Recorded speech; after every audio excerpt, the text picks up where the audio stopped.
Good morning, Rise in Freedom. I'm Austin Peterson. You're watching and listening to the Wake Up America show at wakeupAmericaShow.com. It's Wednesday, halfway through the week. Hope you're in a good mood.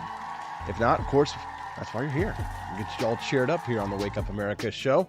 If you're enjoying the content this morning, you know what to do. Make sure you click that like button and subscribe to the channel that you're watching us on so that you can get updates whenever we go live, which if you're new here, just FYI, the Wake Up America show is best enjoyed live every Monday through Friday from 7 a.m. to 9 a.m. Central Time. The Wake Up America show is streamed live from the heart of Missouri, the heart of the United States, Jefferson City, Missouri, where me and my lovely wife, Steffi P. for Liberty, reside with our two French bulldogs.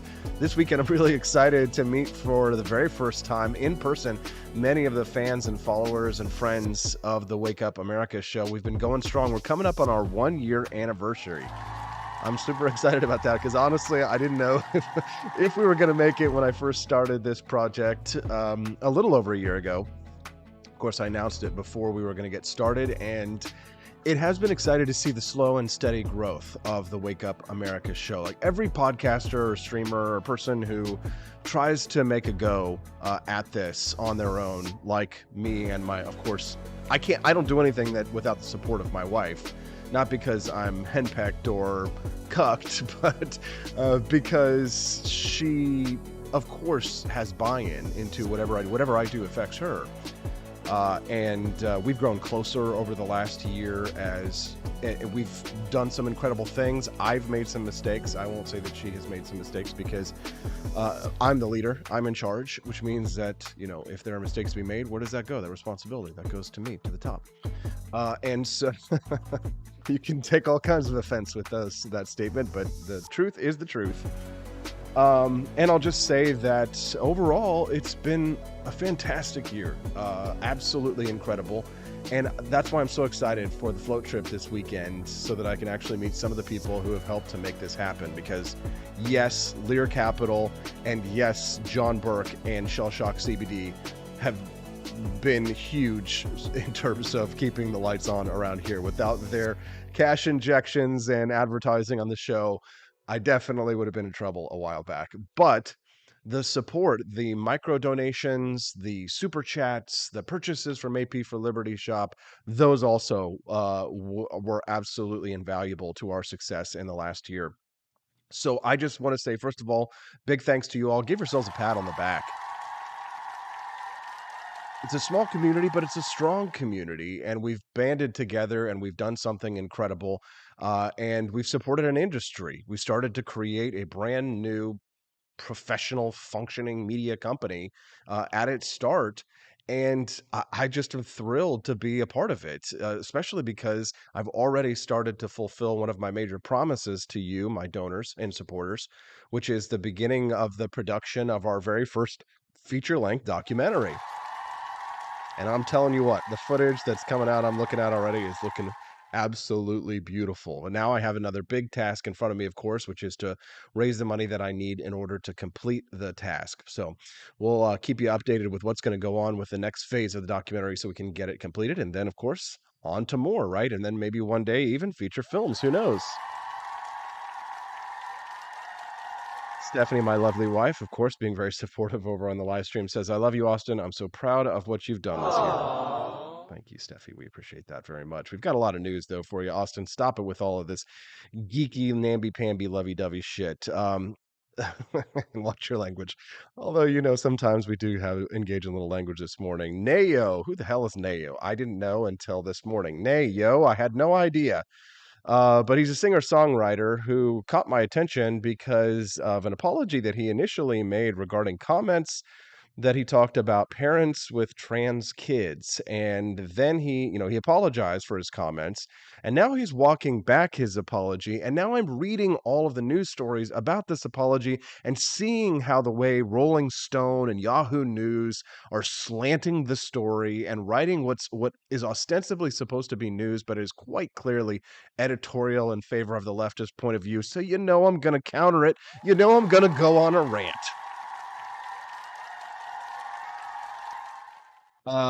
So we're going to talk about that at the top of the show, and you'll have to learn who Neo is because I know who he is now, and so now you have to know who he is. We'll talk about that as well as I'm trying to decide whether or not I want to talk about and play this video of Sam Harris, where his continued fall from grace. As someone who used to admire him and appreciate his books, and my brother and I give him a lot of credit for sort of one of our philosophical awakenings in favor of secular humanism. I know many of you are like, too bad, though. You got to deal with this. And I will say that it has been really eye-opening to see what he has become. And some of his comments, he just keeps doubling down on the COVID tyranny that it's so distasteful. And so everything he used to stand against, right? It's very anti-liberal, his views on COVID-19, right? He just has become this authoritarian. And I want to talk about that, but then also this controversy is really brewing online on Twitter, and I feel the need to talk about it a little bit, even though I haven't really been able to sort of formulate my thoughts as this is kind of like busted wide open in the last 12 hours. But I wouldn't call my discussions of Andrew Tate a defense of Andrew Tate to a large extent. But I will say that I started last night to try to explain why I believe that Andrew Tate it has such a strong following and has grown so popular at the expense of, and I think they rightly recognize this, traditional conservative men in the media space, people like Matt Walsh and others, Ben Shapiro, and Daily Wire types. Who push a more traditional conservative worldview, and a lot of people on Twitter who agree with him and align with them, their failure to recognize or understand the rise of Andrew Tate, right? And they attack Andrew Tate for some of the things that he said that are absolutely incorrect, and things that he's done or allegedly done that are wrong. And in which case, if he's tried in a court of law and convicted, you could say perhaps that even though we don't necessarily trust the outcome of court decision. I mean, O.J. Simpson, you know what I'm saying?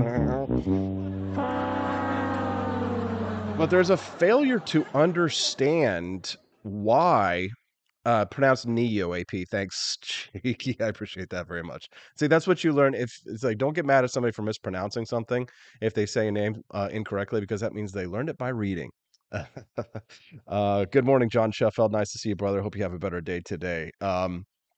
So I also feel the need to have this discussion about why Andrew Tate's popularity, one, why he's having this explosion of popularity, and two, why it comes at the expense of traditional conservatives, and why I think obviously traditional conservatives are upset about it, and in some ways they have an absolute right to be upset, but in other ways there's a huge blind spot that traditional conservatives and tradcons in general have in regards to the unique situation that is faced by men in general, but also especially young men in modern American society.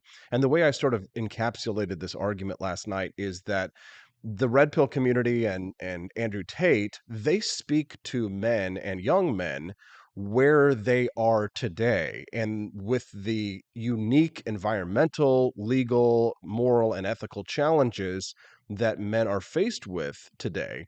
Whereas traditional conservative men speak to the challenges that men faced in the early 1900s with the attitude, the conservative attitude of self sacrifice, and specifically male self sacrifice in favor of women and children. In other words, traditional conservatives continue to push a politics that is from the era of the Titanic, women and children first, while we're living in an age where women have thrown men overboard a long time ago and are going full steam ahead against the iceberg and taking our children with them to California to trans the kids because California is a sanctuary state.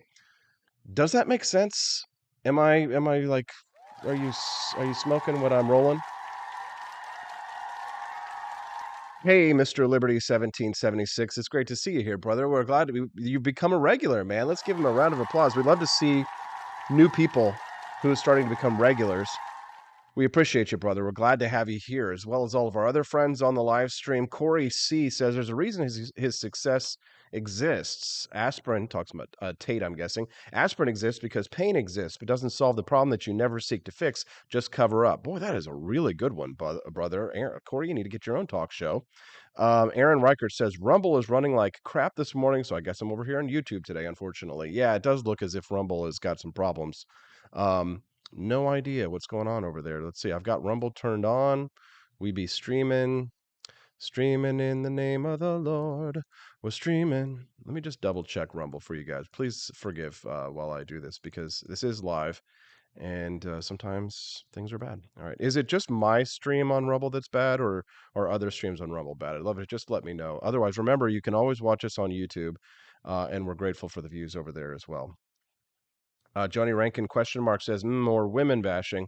Uh, I would say that Joni, whenever we talk about women, you might as well just categorize it as liberal females, right? Of which most women are tend to be more liberal. So present company always excluded, of course, ladies. I mean, if you're a regular viewer of the Wake Up America show, clearly you are not a normie. You are part of a different breed. And I'm not just saying that to blow smoke up my audience's ass because I do truly believe that, and know many of you, and will know many of you even more after this weekend. But quite frankly, a woman who is attracted to a libertarian message is, I won't say as rare as a unicorn, but pretty damn close. And my experience has been alien to what most men have experienced in life in regards to the types of relationships with women that I have had. Especially if you grew up in a small town, even if you grew up in a big city, most men have not had the types of relationships on women on multiple levels, like the ones that I have experienced, right? Which, to an extent, I think gives me a little bit more expertise to talk about these things. And if you sneer or you lift your, if you've, if the corner of your lip raised in me saying such a thing, then you might just be part of the problem in your failure to understand not just me, myself, or one man, but your failure to understand men in general. And you will continue to contribute to the rise of the problems that you claim to be against if you don't first at least educate yourself on those whom you claim to one disagree with or two despise. And that is my message to the ultimately to many of the detractors of Andrew Tate. Not all of them, because even I have had legitimate criticisms of Andrew Tate or some of the things that he says that I think would lead him people down a dark path. Right? I don't think that really truly good men say I would like my son to be like Andrew Tate and run a cam business with prostitutes, and then possibly be accused of human trafficking and then turn around and convert to radical Islam, if you will. So that's not to say that this is, again, not a defense of Andrew Tate entirely, but a defense of the red pill community, certainly to some extent, and an explanation for why I think traditional conservatives missed the mark in the appeal of Andrew Tate and others. Sarah Sanchez is here. Glad to have you here. Supply your own, not alls, et cetera, et cetera. Glad to have you here. Lucas Mercado is here with us. He says he's usually at work by the time you start streaming, but I'm glad I get to join in live today. Love the show. Glad to have you here, Lucas. Don't forget, if you're not a regular, we do really rely on those likes and comments and shares in the morning. So when we're live, that really is when it's important to do so. Looks like the wife is over there on Rumble saying that um, we've got issues over there. I hope it's just Rumble and not me, something that I have done incorrect, but hopefully everything will be fine. We'll work it out. Anyway, so looks like I already went on my Andrew Tate conservative rant. Stephanie, I think part of that definitely deserves to get clipped. We'll talk about that later.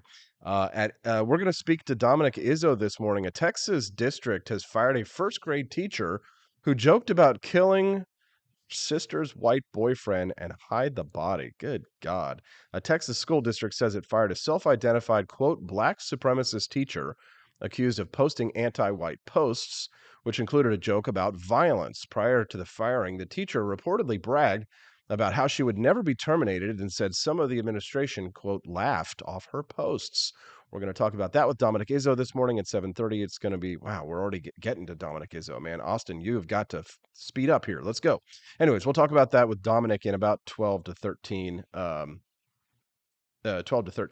minutes. If you want to text the show, you can at 573-319-1586. That's 573-319-1586. We'd love to hear from you today with your thoughts on that. The text line, of course, is always free. Somebody texted in already and said that they're going to Jack Stack in Kansas City on Wednesday night. Any recommended dishes? Well, that's a great question, honestly. And I'll say this. I would go to, if I'm going to Jack Stack in Kansas City, I would definitely get the Crown Prime beef rib, which if you haven't, look that up. Crown Prime beef rib. Crown Prime beef rib Jack Stack. It's enormous. And honestly, you should do yourself a favor and get two of them. It's the giant Crown Prime beef rib feast. Oh my God. And if you get like two of them, or God forbid three, if you've got the money to spend, it's insane. It's so expensive. But definitely you can take the other one home and heat it up later. And it's so good. It kind of reminds me of the taste of a cigar.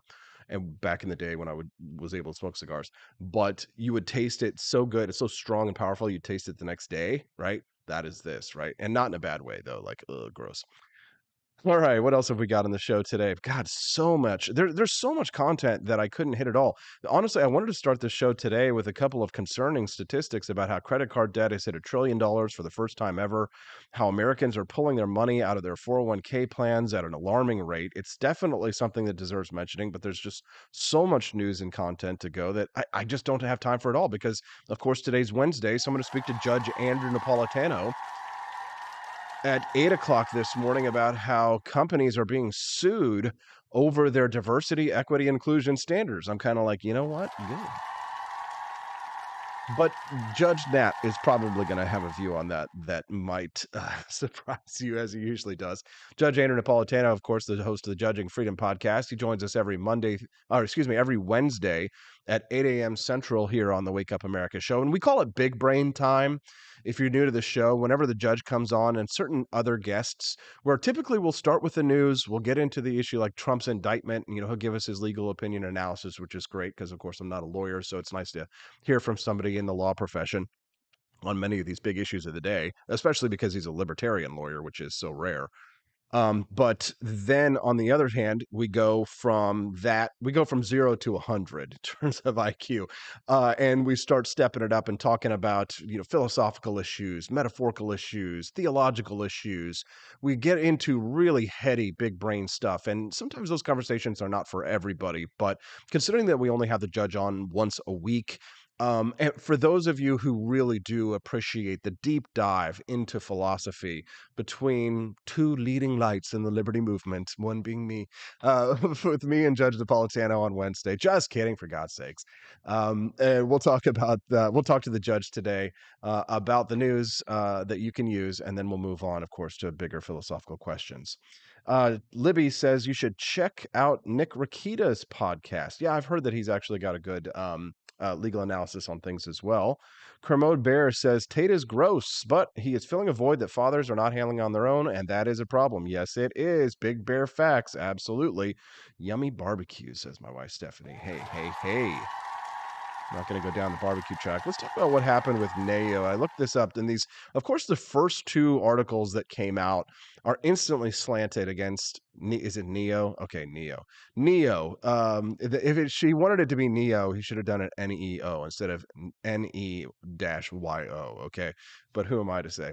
Neo walks back his apology, but then doubles down on controversial gender identity comments. Right. So this is what I'm seeing from the Rolling Stone push onto Larisha Paul writes over at the Rolling Stone, and it's republished here by Yahoo News. So here's how Yahoo News published from the Rolling Stone. This is what it says. Over the weekend, Neo appeared in an interview with Gloria Velez in which they criticized parents for allowing their children to have a say in their own gender identity. Well, that's an interesting way to phrase that, Larisha Paul, the Rolling Stone. She says, shortly after the musician issued a statement. After much reflection, I'd like to express my deepest apologies to anyone that I may have hurt with my comments about parenting and gender identity. Now, after a little more reflection, Neo has decided to walk back his apology. He says, this ish is getting out of hand. I will not be bullied into apologizing for having an opinion. Okay, so wait a minute. We already know that the article we're reading from the Rolling Stone is slanted. So what did he actually say that caused everybody to get into an uproar? Well, here's his actual quote that I'm reading. He says, when did it become a good idea to let a 5-year-old, let a 6-year-old, let a 12-year-old make a life-changing decision for themselves? Those are the comments that caused a swift backlash, right? So then he apologized for his insensitive and his offensive remarks. So this is, again, according to the Rolling Stone. So what we're reading here right now is Neo's comments, and then he has to be canceled for his comments, apparently. Although some people apparently didn't think that the comments made by this Texas teacher merited a canceling. But thankfully, she has been canceled. Dominic Izzo's coming up next. He's the host of the Rants of Izzo show. The Texas district has fired a first-grade teacher who joked about killing her sister's white boyfriend. Said she'd hide the body. Then she said she'd never be terminated. Guess who had the last laugh? We'll talk to Dominic Izzo about that and more, and I'll ask him a little bit. He's a masculine guy. He does Kung Fu, Wing Chun. Let's ask him about the Andrew Tate phenomenon in regards to traditional conservatism. What do you think about that? We'll be back on the Wake Up America Show at wakeupAmericaShow.com. Don't forget to hit that like button. I'm Donald Trump, and I approve this message. Believe me, Austin Peterson is the best. He's got the greatest Wake Up America show I've ever seen. Whenever I tune in the mornings and watch the live stream, let me tell you, he has got the absolute best content. I love his guests. It's just a total blast to watch, and I highly endorse and recommend the Wake Up America show. It's terrific, believe me.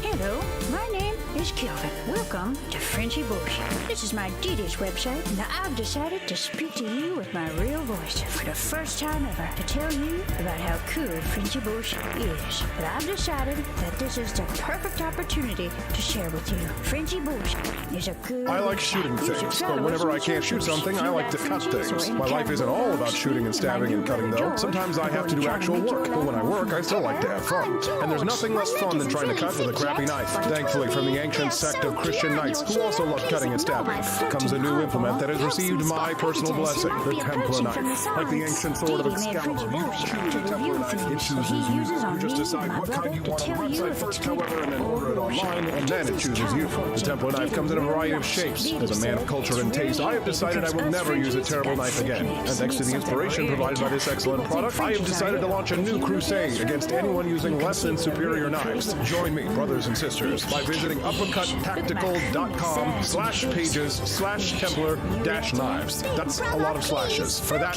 you'll need a Templar knife. For 10% off, use code AP for Liberty and join me in a quest for glory, for liberty, for Christendom, for the Templar knife. Get yours today. Fire.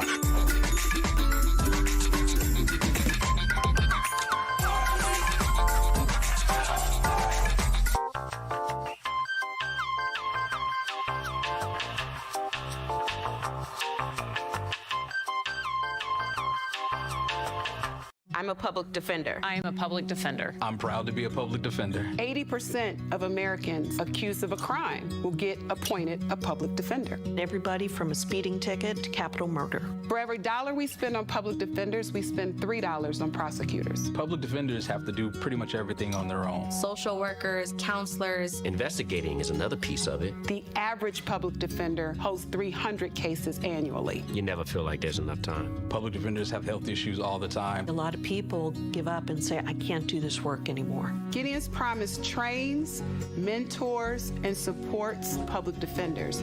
There are a lot of people who say that they would not still be public defenders, but for Gideon's Promise. It's fueled me to continue on in this fight. Gideon's Promise has changed the face of public defense. People see us as troublemakers. Good trouble only. We don't make it easy. It should not be easy to take away someone's liberty.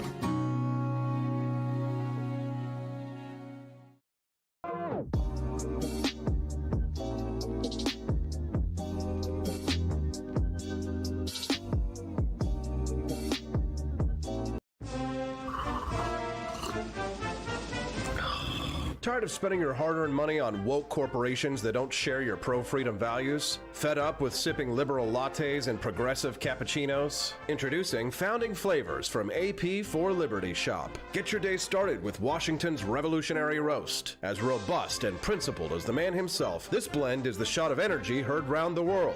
Or maybe you want to taste the fervor of freedom with Adams's Patriotic Perk. It's as dynamic and balanced as the U.S. Constitution, sure to awaken your spirit of liberty. For the aficionados, we've got the Jeffersonian Java, a complex mix of flavors that speaks volumes about your refined tastes. And don't forget Betsy's Liberty Lullaby, our decaf option, crafted with the same care and dedication Betsy Ross put into our Star-Spangled Banner. This blend lets you enjoy the taste of freedom anytime without losing sleep. No woke beans here, folks. Just pure, patriotic, pro-freedom flavors brewed with love for liberty. So why compromise your principles for a cup of coffee?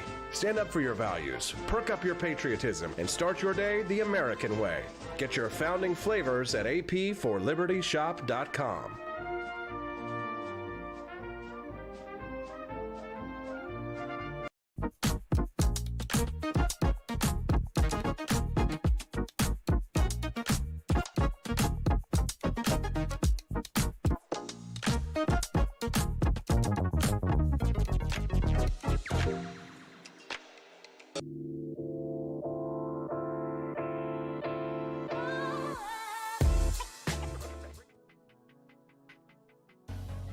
Good morning, Rise and Freedom. I'm Austin Peterson. You're watching and listening to the Wake Up America show at wakeupAmericaShow.com. All right, well, I'm done ranting, okay? It's time for somebody else to rant. As a matter of fact, his Twitter handle is @rantsofizzo. Dominic Izzo is joining us now. Good morning, Dominic. How are you, sir? I still got that Twitter open. Oh my God, thanks for reminding me. I never use it. You need to use it because it's actually kind of based now that Elon Musk has taken over, not going to lie. I have another one I'll send you. Oh, okay. Yes, please do. Send us that one because I've been following and tweeting at Rants of Izzo, and I guess it's been into the void. A Texas school district says that it fired a self-identified, quote, black supremacist teacher accused of posting anti-white posts. This is according to Fox News. One of the jokes, of course, was about violence to white people. She had reportedly bragged about how she would never be terminated and said some of the administration laughed off her posts.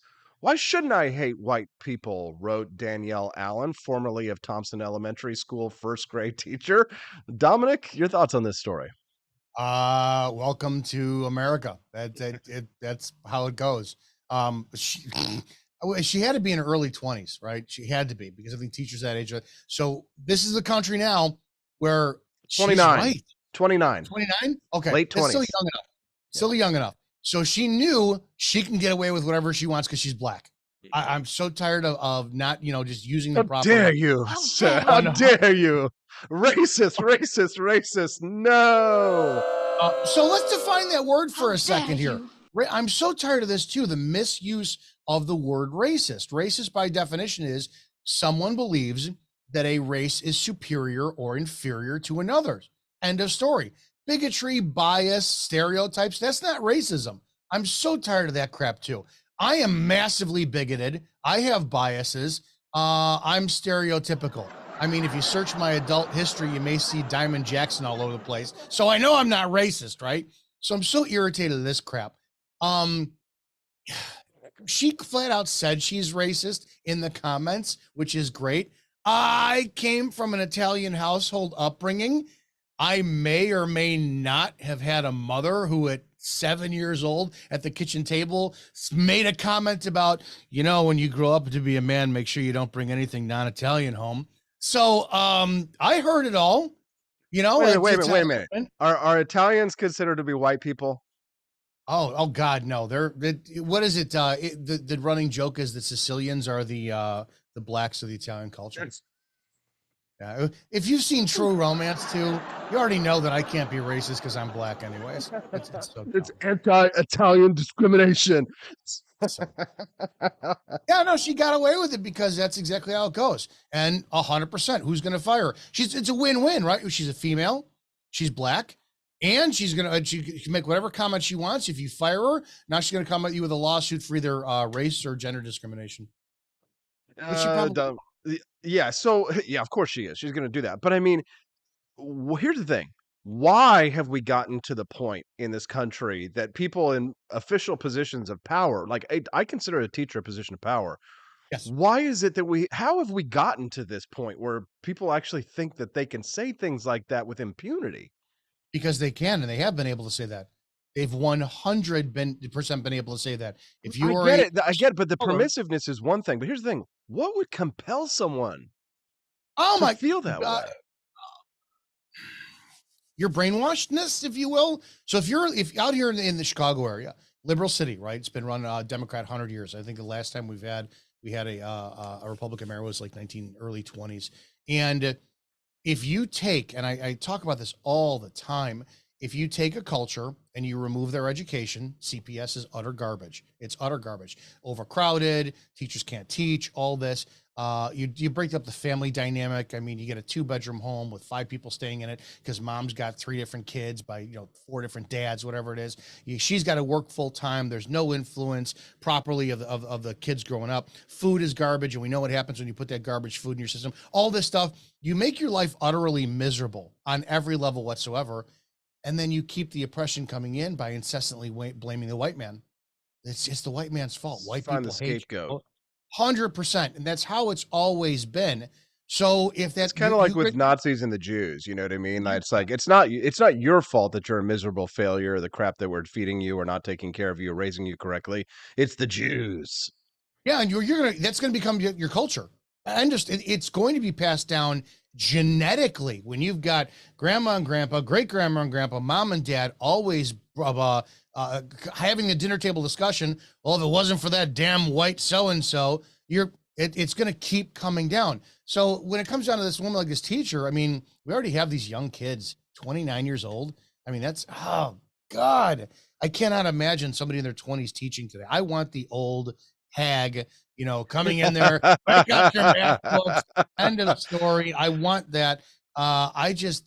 It's just, they get away with it because they can. And maybe they should to a degree, because I'm all about free speech, even in positions of power, let the consequences happen. But we all have to start exposing ourselves a little bit more, because there's no way out of this basket otherwise. Okay, well, I feel as if this is a good opportunity for us to segue into a conversation I wanted to have with you about Andrew Tate, because you were talking about the lack of good role models. And I'm getting a little bit of pushback online from people who don't seem to understand what I'm saying when I say when I'm explaining the reason for his popularity, which is not a defense of Andrew Tate. It's an explanation for why his popularity comes at the expense of many traditional conservatives. And here's how I frame this, Dominic, and I'd love to get your response to this, your feedback. Man to man here, right? Specifically, man to man, and actual legitimate men, martial arts men. Can't smoke cigars anymore? No, I can't. Asthma. It is what it is. Oh, think about it: a bearskin rug, cigars, some Manavani records. You and I. Yeah. Okay, switch that with there's other intoxicating substances that I can enjoy. But here's how I explain this. Traditional conservative, the reason why Andrew Tate is growing in popularity is because him and the red pill community, they speak to men and the problems that we face today, and especially young boys, to the actual problems that we face in the very hostile to men culture as we are. Whereas traditional conservatives speak to men from a cultural perspective of how men were treated and behaved in the 1910s when the Titanic was going down and it was women and children first. In other words, that traditional conservatives are still pushing men and young men into this whole self-sacrifice yourself for the women who want to take your kids and run away with them to California and turn them into your boys into girls and your girls into boys. Does that make sense? Yeah, it does.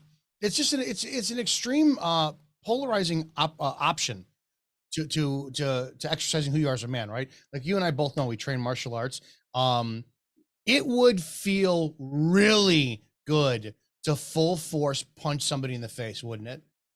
It really would. But then afterwards, it would feel horrible. It would feel like garbage. But we can't, right? So we train. We have we're always at like 70%, 75%. We can't go off full force. I think it's the same thing, or the same comparison for people to understand that for being a man. You're not allowed to be a man.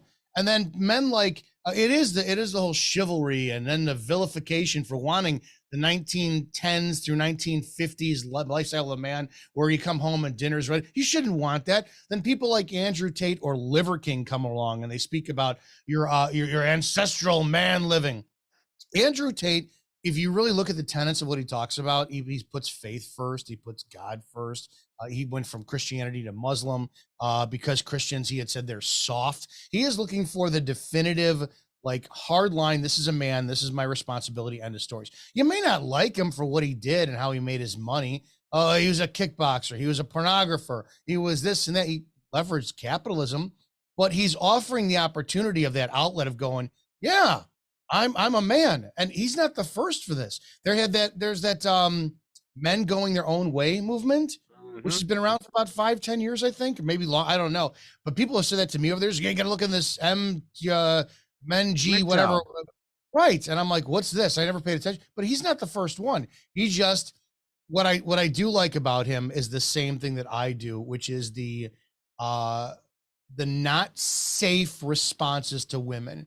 Women have always had the luxury of walking into any argument with a man, making a snide comment, always going down to a phallus joke. And as men, we're never supposed to insult a woman back. You can't talk about her looks. You can't talk about her weight. You can't talk about everything, because we know collectively women will chatty Cathy one another, but the second they get one man in their sights, they all, like piranhas at feeding time, come after him. So what Tate has done is he's quick-witted, he's an ass, he's direct, and he has done. And he also doesn't put up with women's shit.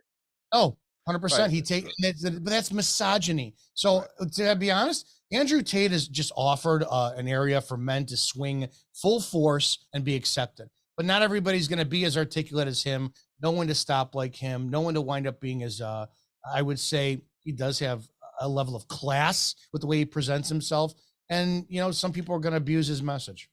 Dominic, can I ask you a personal question? Anything. That's the fun stuff. Are you a Christian? No, I denounced my Christianity 2 weeks ago. I hate Christians. I can't stand them. They are the biggest hypocrites on the face of the. I'm not kidding. Are you serious? I'm being ready. I was raised Roman Italian Catholic, went to Catholic grammar school, thought I wanted to be a priest until I was 15. Rediscovered my faith about several years ago, got baptized again as an adult last January. I refuse to associate with Christians. I'm a Christ follower. But Christians today are some of the worst human beings on the planet. They're more hypocritical than anybody else. They throw their religion and sanctimonious garbage around, and they're horrible human beings. Yeah, they're horrid human beings. I'm not a Christian. Damn, Dominic. All right. So you just opened up a big ass can of worms. We're going to get into it here. I'm glad I've got a few more minutes with you. If you're just tuning into the Wake Up America show, things are about to get spicy. You are about to be offended to the core. Judge not. Actually, you know what? Let's judge them all. It's the Wake Up America show with Austin Peterson. My guest is Dominic Izzo, a former cop in the Chicago area and the host of the Rants of Izzo show. I got a feeling that we're about to go on a rant. Dominic, I'll set you up. I'm a secular humanist all the way. Call myself an agnostic. I can neither prove nor disprove the existence of God. I can neither prove nor disprove the existence of a lot of claims of faith or mysticism or of, super claims of the supernatural. What be you? I just simply can't prove, that any of that exists. What people take on faith, I find to be insufficient. I prefer clear, logical, reasoned, evidence-based views that I can back up and supplement with evidence. And that's how I arrive at the position that free market capitalism provides for the highest amount of flourishing for people in the world, and that pro-life policies can be logicked and reasoned for the purpose of the procreation of life and the prevention of death. So, all of this to sum up my worldview, I consider myself to be a secular libertarian, right? A limited government Republican, as far to an extreme as I can get. I agree with you that I think that Christianity has taken a very dark turn. But the actual material claims, the miraculous claims themselves, I also find to be dubious, if I could put it as kindly as possible. So I guess my question to you is, Dom, what's stopping you from making the final leap of logic? Faith, because I know that Christ exists, and I know that I'm saved, and He's my King, and it's my business. How do you know? How can you? Because I know. Can you show it to me? Can you prove it to me? It's the same reason that you knew that your wife was the one you were going to marry. It's not my business. I'm not inside you. I didn't make that decision. End of story. I choose to operate on faith. Faith is a choice, right? It's like I can't give you any proof outside of my experiences how I wound up coming to just be a follower of Christ. End of story. I'm not going to force it on you. Dude, my mother's gravy is the best gravy in the world. You got to have it. And we call it gravy, not sauce, right? And then you got all these other 500 nanas out there. What's going to make everybody's, there's the best. It's number one is choice. Number two, it's literally, it's a daily choosing. And that's faith. Faith isn't walking around going, oh, I just so believe and just Jesus is happy. And dude, I'm a horrible human being. I have just issues and personal shit that is wrong. I'm a sinner and a half. I choose willingly to act under the guise of, out of all these faiths, all these religions out there, I look at the one for why Christianity, and I hate it, makes the most sense to me is it's the one thing that I have zero control over to get me to the promised goal, right? Heaven. Everything else is done by works. Would it scare you, Dominic, if you were to learn that there was no one in charge? No, that's faith. No, but I mean, like, what I'm asking is, would it be a frightening prospect for you if you were to learn that nobody is in control, there's nothing out there, it's infinite space, the Big Bang started it all? I went through these. I left faith and religion and all that garbage at 21, and I spent all of my 20s, 30s, and going into early 40s going, I don't know what this thing is, and this, maybe planet Nibiru does exist, and maybe we are offshoot experiment monkeys like the Scientologists. You name a rabbit hole, I went down it. For me, it was a feeling. Literally, I base my faith on I feel a certain way, which is indescribable to any other human being. I choose to opt into following Christ. It's a daily choice. And literally, that's it. I mean, there's nothing else. So it is as much as a choice as I feel like shit today. I know that if I choose going to the gym, I'm going to feel better. All right, I get up, and it's just a feeling of going to the gym. There's literally nothing more. So anytime somebody comes on and try to convince you of stuff, and that's why I can't stand Christians. It's like, dude, you have tattoos, you're going to hell. Oh, you're an atheist, you're going to hell. It's like, dude, just stop. It's a choice. It's a choice based off of a feeling. It's a choice based off of experiential years and months and days. And it's literally, it all boiled down to whatever happens. I have no problem with it. If I die and it's just blackness, infinite blackness, I don't care. I really don't. Like, I've only gotten to know you for like the last couple of months or so, or something like that, and you're definitely one of the more interesting characters that has come into my life. I mean, you definitely have a take on things that I think doesn't get enough credit. You know, in terms of I want to circle back to, you know, our responsibility to other men and to young men, specifically in the context of our discussion about Andrew Tate, because everybody talks about going back to the source of the problems that we face, which is the lack of good fathers, right? What does it mean? I don't know if you're a father, Dominic. I'm not a father yet, but you know, it's something that is in my future. I'll say this. I don't know how to, and maybe people who are fathers can answer this better, but I don't know how to, as an individual, you know, other than being a father myself, which we're planning on, how to solve this problem or how to be a part of the solution other than to be a good father. Because when I see the people who are lifted up as role models in our society, whether it's Andrew Tate or Matt Walsh or Ben Shapiro, or name any of the figures on the right that are generally looked up to as kind of like our trendsetters, or, you know, the largest, at least loudest voices in the room, the biggest mouthpieces, right? Maybe just the biggest mouths. that they don't really, 80 to 90% of the time, they don't really, you know, embody either the ideals, one, that they claim to, or they don't inspire the kind of, to a large extent, they don't inspire the kind of behavior that we would really want to see in men. I mean, I don't want to see my young men, if I, you know, have boys, turn into Andrew Tates, but I also don't want to see them become, you know, sort of limp-wristed professors like Jordan Peterson to a large extent. And it's not to say that I don't like Jordan Peterson. I like him better than I like Andrew Tate. It's a matter of degrees for me. But there really is a lack of the warrior kings of the past. It's why I read so much, Aristotle and the founding fathers, because it's almost like an alien world that doesn't exist anymore. Where are the men, Dominic? Where the hell are the men? Oh, no. And I don't know if I want an army of Andrew Tates raising kids, and I don't know if I want an army of Liver Kings raising kids. I have 3 close friends, and we've all been friends since we were 14 years old, so more than half of my life. All 4 of us have very different fathers.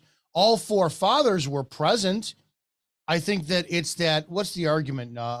Society or family that best raises children, right? You know, kids are going to leave the home. They're going to get more influence from school and this and that. I don't know. I'm not a dad. And my father was in my life. He is in my life still. every single day since the day I was born. But he was such a provider. He was never around from my age, like from as soon as I can remember till whenever. He was always working. Didn't make him a bad father, just made him not around. My mother did the raising. I think I turned out to be pretty okay.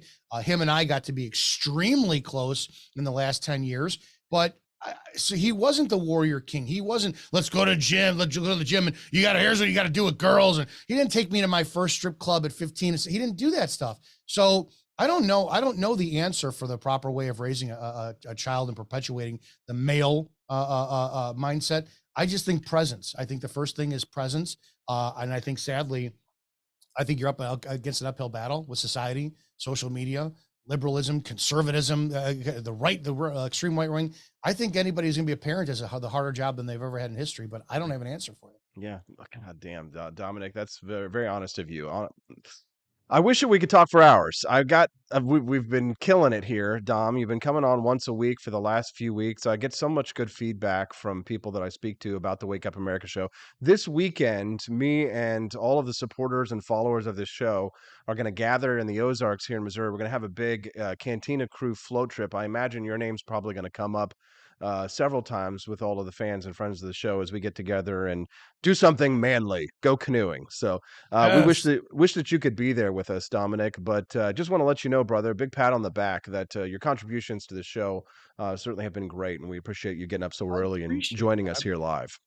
Love your content. Love your show. We talk about your show on mine, and we promote you every damn day because we think you're one of the single greatest minds of our time. Run for president again, would you? Oh, God, no. No, thank you, sir. I regret that I have but one presidential campaign to lose for my country. Dominic, have a wonderful day. Thanks for your time. Watch the Rants of Izzo you've changed your time? Yeah, we're at noon Central, 1 Eastern, every Monday through Friday. And you can only watch it on the Spreely app. Yeah, well, you can watch on the Freedom Hub app, rantsofizzo.com, or Spreely.tv. Thank you. I know that somebody would send me a corrective message if I didn't get that right in my DMs later. Not you. Dominic, have a wonderful day. We'll see you real soon. Okay, brother? Thanks.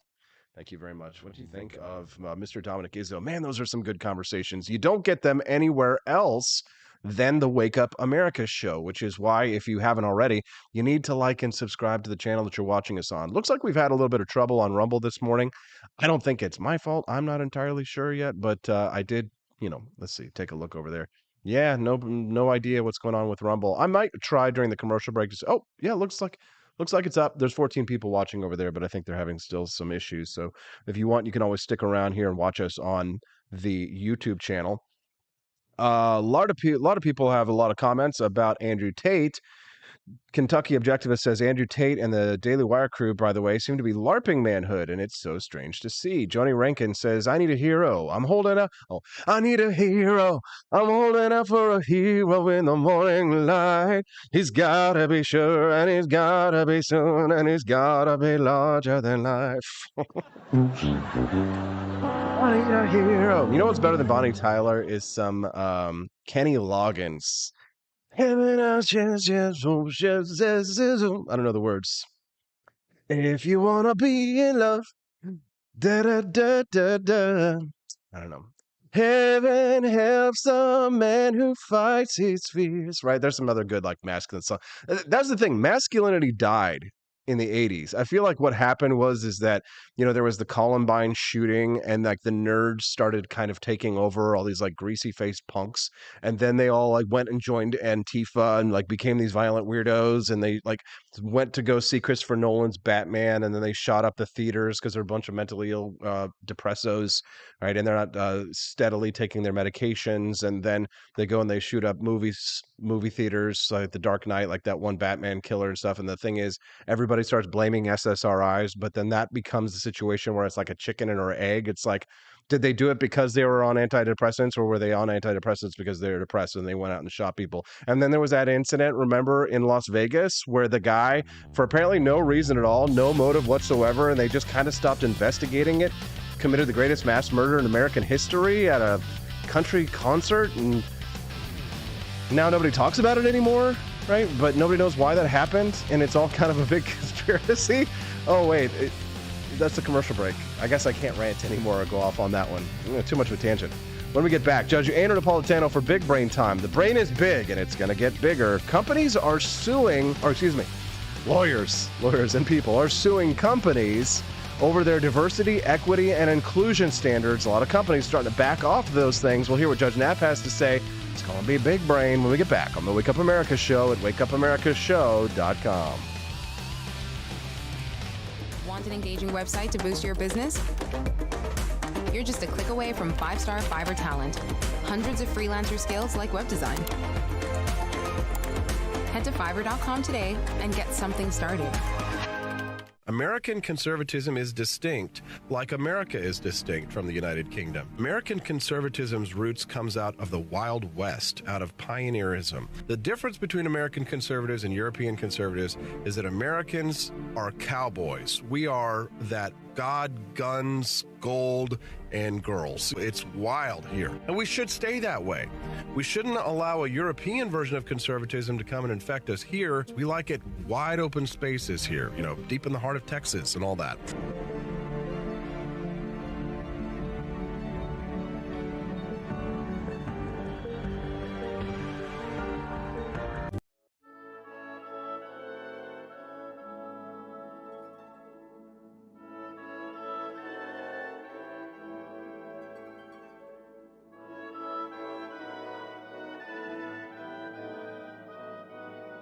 Hey there, it's your favorite Vice President, Joe Biden. I wanted to talk to you today about the Wake Up America Show, the best source for all your political news and commentary.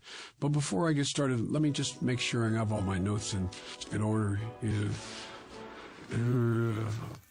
Okay, where was I? All right, the Wake Up America Show.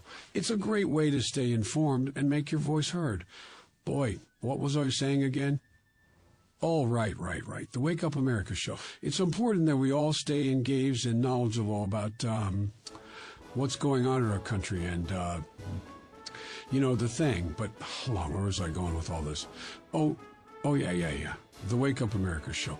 It's a fantastic resource. And if you really want to make a difference, man, you can sign up to be a monthly donor at wakeupAmericaShow.com/support. Now, where was I?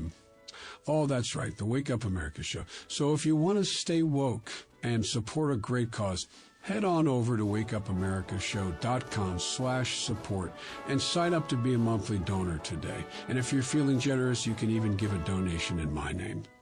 Thanks for listening, and keep on keeping on, America. Come on, man.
Thank you for watching the Wake Up America Show with my dad. Today, I'd like to share with you 3 reasons why you should visit Dad's online store at apforlibertyshop.com. Number 1, you can get exclusive freedom-loving merch designed by AP himself, or me mum, Steffi. Liberty Laura has made some designs as well, and blimey, they are great! Number 2, most of these products are so wicked that they aren't even allowed to be advertised on Facebook or Instagram. Modern machine guns and a proper keychain. Plus, our Grover Cleveland t-shirt is so spicy apparently that leftists on Facebook specifically banned it from appearing on the website. Number 3. You're supporting liberty lovers just like you. Spend your money where you earn it and you help me pups build a community that supports what you believe. Bloody hell! This commercial is running too long. Gotta run. Bye now. Don't forget to visit apforlibertyshop.com. That's apforlibertyshop.com.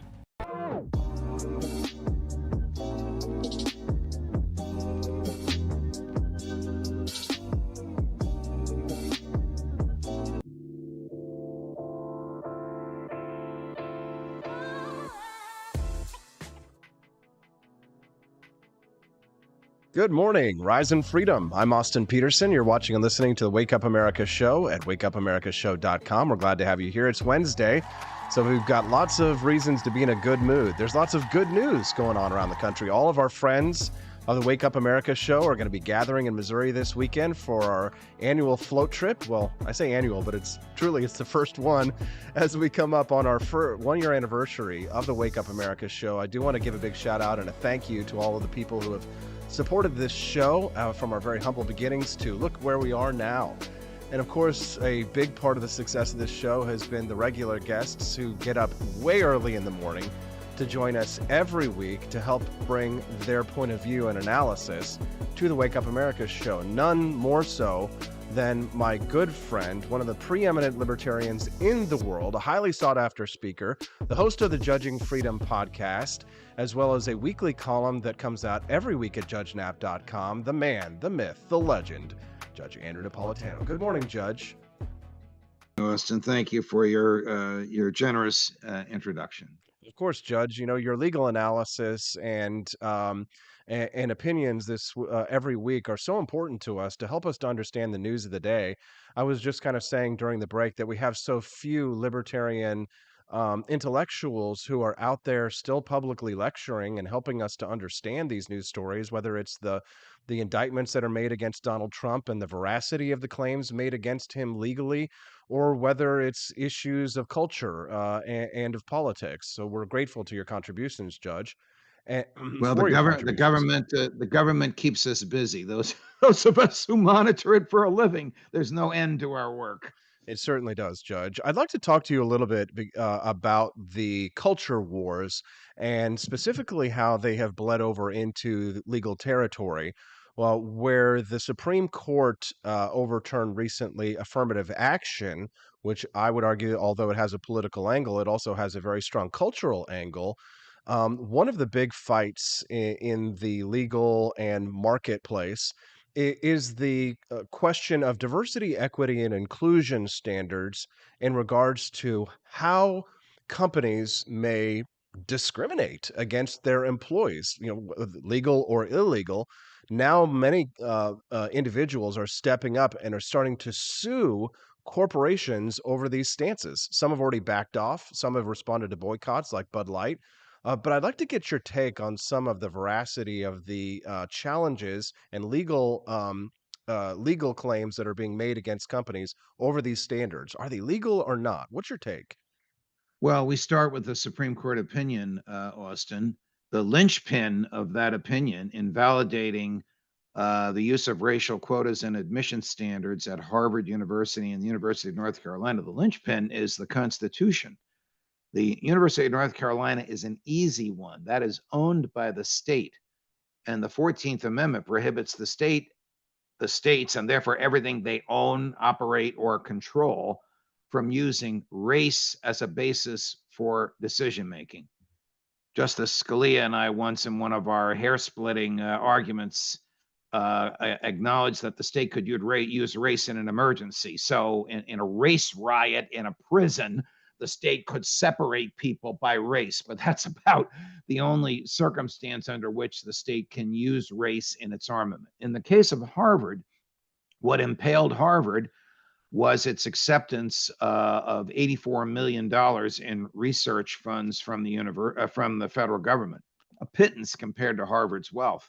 But in return for that, it agreed to abide by the same civil rights statutes that are imposed on the government. which means that it agreed to behave as if it were a state and therefore could not discriminate. If Harvard had not accepted that money, if Harvard had not accepted the strings that came with the money, we might have had a different outcome to the litigation. So not all affirmative action has been invalidated, but only that where there is what we call state action, because the university is owned by the state or has agreed to behave as if it were a state in return for money from the feds.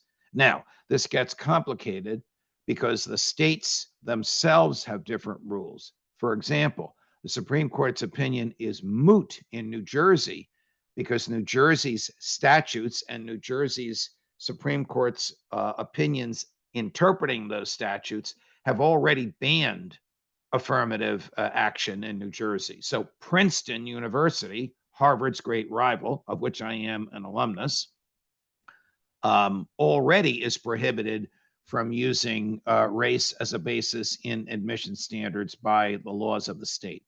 So can Johnson & Johnson, one of the largest pharmaceutical companies in the world, which is headquartered in New Jersey, use race as a basis in hiring because it wants to have a diverse workplace because it believes that that's good for society, it's good for culture, it's good for uplifting people who otherwise wouldn't get a chance. The short answer is no, but the true answer is it's because of New Jersey's laws, not because of the Supreme Court opinion. Supreme Court opinion is very narrowly crafted. As I said, its linchpin is the Constitution. If you want my opinion about the value of this litigation, you know, a shareholder can always sue the corporation if the shareholder doesn't like what the corporation is doing with his money. But it's none of the government's business what the shareholder, what the corporation is doing with shareholder money, as long as it's not committing criminal acts. But doesn't it have a fiduciary responsibility? Aren't there certain legal rules that corporations have to adhere to in order to continue to operate on their public charter? Which, you know, we can argue all day long that we don't think corporations should have a charter, but once you go into the realm of the open market, which I'm forgetting the term for it, Judge, when something begins to be being publicly traded, for example, at that point in time, there comes a set of rules on top of that corporation that mandate a fiduciary responsibility to the shareholders, does it not? Okay, so once you're a publicly traded corporation, in fact, almost all corporations engage in interstate commerce. They either directly engage in it or they affect it. So you may make widgets in Jefferson City and sell them in Kansas City, but because the widgets are incorporated into a product in Kansas City that makes its way to New Jersey, the manufacturer in Jefferson City is engaged in interstate commerce. If you are engaged in interstate commerce, then you're subject to federal civil rights laws. So the federal civil rights laws will regulate the ability of the corporation to use race in its hiring. This is where the litigation comes in because the Harvard, North Carolina opinion is just limited to a direct contact with the Constitution, 14th Amendment, or the strings attached to the cash the feds gave Harvard. And B, it's limited to higher education. So these litigations of which you speak and which you asked me to look at would have to make their way to the Supreme Court in the hopes of getting, on the part of the plaintiffs, a more expansive anti-affirmative action decision by the court. I myself would oppose that fiercely. It's none of the government's business. It's none of the court's business how J&J, I'm just using J&J as an example because it's in New Jersey and it's humongous in size. It's none of the government's business how J&J operates. It is the government's business how the University of North Carolina operates. Harvard didn't need the $84 million. Harvard's rich. If you balance assets versus liabilities, Harvard is richer than the federal government. Why No, does it Judge, need to you're spend money? right. You're right. But putting the case of affirmative action itself aside, specifically the cases of that were listed in the Wall Street Journal article that I sent you, of which one was Comcast, where they actually had to settle a case that they were accused of illegally favoring minority-owned small business customers with grants and marketing advice. Amazon has been sued in Texas over a program offering an extra $10,000 to Black or Latino owned delivery service contractors. And Starbucks directors and executives are sued by shareholders arguing they violated their duty to investors by supporting diversity policies. Um, I understand where you come from on the fact that the government should not be telling them what to do in regards to their rights as a corporation and the free marketplace, Judge. But it seems to me as if the shareholders, for example, on the Starbucks question, that in itself that has some merit because they do have a fiduciary responsibility. And Judge, just like you, I'm sure you would agree with me on the concept that if you're going to drive a plane, or the president of the United States doesn't have a diversity policy for the airmen who fly Air Force One, right? And there's a good reason for that because they're going to choose merit every single time. Don't the shareholders of Starbucks, have a right to sue the directors for Okay, so now demanding diversity you're policies that harm their stock? right. I don't want to mix apples and oranges. The shareholders own the corporation. They have an absolute right to challenge corporate management on anything they want, on the way the CEO dresses, on the statements made by the head of media relations, on investment of shareholder assets. They can challenge anything they want. But when outside groups do this, because they believe that discrimination on the basis of race ought to be illegal, that's none of the government's business. Discrimination on the basis of race is immoral because it's an immutable characteristic of birth.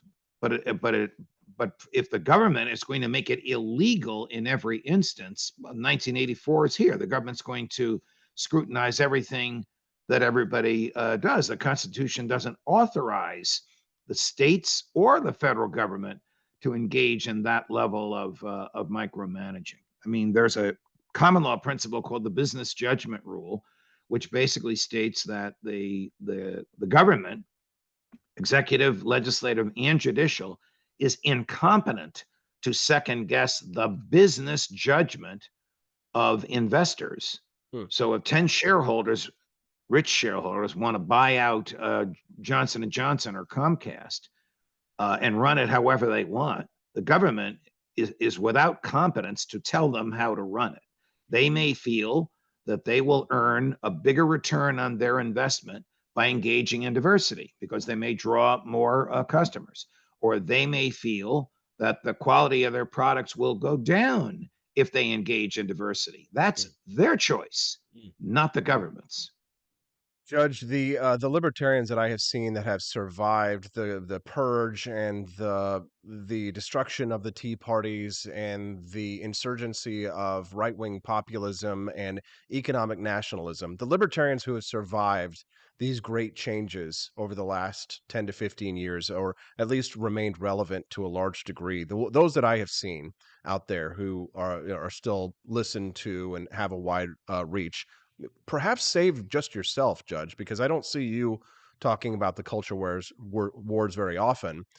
The ones that I see that are out there that have survived all of these great changes are the ones who have spearheaded the cultural war as a pushback against the left. And many of them, for example, are speaking out against issues such as the genital mutilation of children or overbearing leftist parents who attempt to indoctrinate children in public schools via critical race theory and gender studies, et cetera, et cetera. How do you feel about the change in the body politic on the right in regards to this, and specifically focus in on Judge on the libertarian movement and what do you really think? I mean, it would be nice to go back to Tea Party days, but is it a legitimate strategy to fight back against Marxism in the culture wars, to fight fire with fire to a certain degree, or do we have to remain, in an intellectual economic sphere only? Well, I mean, I sometimes part ways with our libertarian brothers and sisters who like this in-your-face politics against the left. I don't do that because my job is to address the message, not the messenger. So I don't attack individuals. I may attack their thoughts. Some of what our friends on the left like, I agree with. You own your own body, the right to privacy, condemning surveillance, the government's bias in favor of war is reprehensible. I happen to agree with some of that. Our late great former boss Roger Ailes always used to say, "You got to have friends on the other side of the aisle because you never know when you're going to agree with them." But in terms of mutilation of the body, I condemn it. But for an adult, you own your own body, just as you can put into your body whatever you want. You can, as repellent and disgusting and immoral as this is, take away from your body whatever you want. It's not the government's. The idea that, for example, I'll use a New Jersey example again because I'm very familiar with it here. The Department of Education here issued an order. We may have spoken about this, Austin, telling all second grade teachers, now you're teaching children who are 6 or 7 years old, that they can change their gender. So you have to say to the girls, you can be a boy without a penis if you want. That to me is repellent, reprehensible, and unconstitutional. The government has no authority to do that. If the parents want to say it, it's probably child abuse. But if a mature adult wants to go to a doctor and discuss it and have the doctor perform these repellent procedures, that's the right of the adult to do so, and the government should have nothing to do with it other than the regulation of sanitary conditions in operating rooms. I agree with you, Judge, and of course you've so perfectly narrowed down the subtleties and the nuances which this debate requires. The only problem, of course, Judge, is that we're faced with a quite unnuanced world where, gray does not exist. It's very black and white, good guys and bad guys, and people in the United States are more polarized or divided than I think I've ever seen, or at least in my understanding of American history. I can only see a couple of times in the United States when there has been such a strong division, not just among partisan lines, but along ideological lines, Judge. And in some ways, just kind of, hoeing the same line or sort of rowing the same, marching to the same beat of the drum that we've had as libertarians and as warriors for our cause has not led to the outcomes or that libertarian movement that we were waiting for, pushing for, that the Tea Party ascendants. And Judge, we were together in New York City on the day of the Tea Party summit, the very first episode of Freedom Watch. How many years ago? 12 years ago? You and I were there at its zenith when the chance for our ideas to finally gain that widespread acceptance was there, and now darkness, right? Where did we go Well, wrong? I don't know that we went wrong, and you're too young to recall this era, but the Vietnam War era, in my view, having lived through it, I was a college student and a law student. So we're talking about 1965 to 1975. So I graduated from college in 72 and from law school in 75, was far more bitterly divisive. The Vietnam War was a farce. LBJ wanted to run for re-election as a wartime president. He made up the Gulf of Tonkin incident. 500,000 American troops, 10% of whom, 52,000, came home in body bags. The country was torn apart at like no other time since the Civil War. I don't think it's as bad today as it was then. However, I think the libertarian moment will come. You will experience it, but I won't. Hopefully, I'll be in heaven. But at some point, the federal government and it's marching towards this point steadily. It's not one step forward and 2 steps backwards. It's 10 steps forward and no steps backward. It's inevitable collapse. It won't be able to pay its bills. No one will pay any attention to it. The country will break apart into independent republics, and you can go and live where there is more freedom, like New Hampshire or Texas, rather than less freedom, like New Jersey or California. But you'll have that choice. There'll be no federal income tax. There'll be no federal government. There'll be no useless constitution. That would be the moment of libertarian triumph. The other potential moment for libertarian triumph is a constitutional convention creeping its way up. There are 26 states that have called for it so far. You only need 37. And then there's a constitutional convention, and it can send a new constitution to the states. Will they ratify it? I doubt it, but it'd be closer to ratification in 10 years than it is today.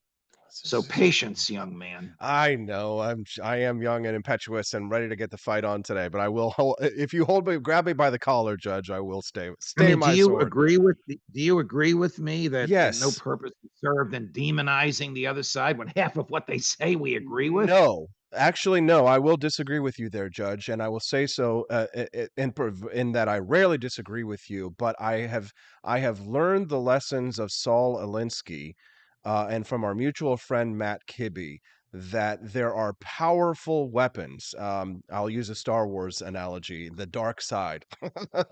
There are powerful weapons in ridicule. Ridicule is a very powerful weapon, and I don't think that it helps us as libertarians to lay down that weapon, which is in itself voluntary, right? In terms of like shaming those who would attempt to brainwash children, whether it's into Marxist ideas or whether it's to, an overbearing liberal parent who is acting out their mental illness on their children and convincing their child that they are of another sex. I think that ridicule is a weapon that we should absolutely hold on to and be allowed to use because it involves no state coercion whatsoever. And Oh, well, okay, I'll agree with you on that. It's just not one I choose. Sure. But I will agree with you on that. If there's no state involvement, then you're free to use it.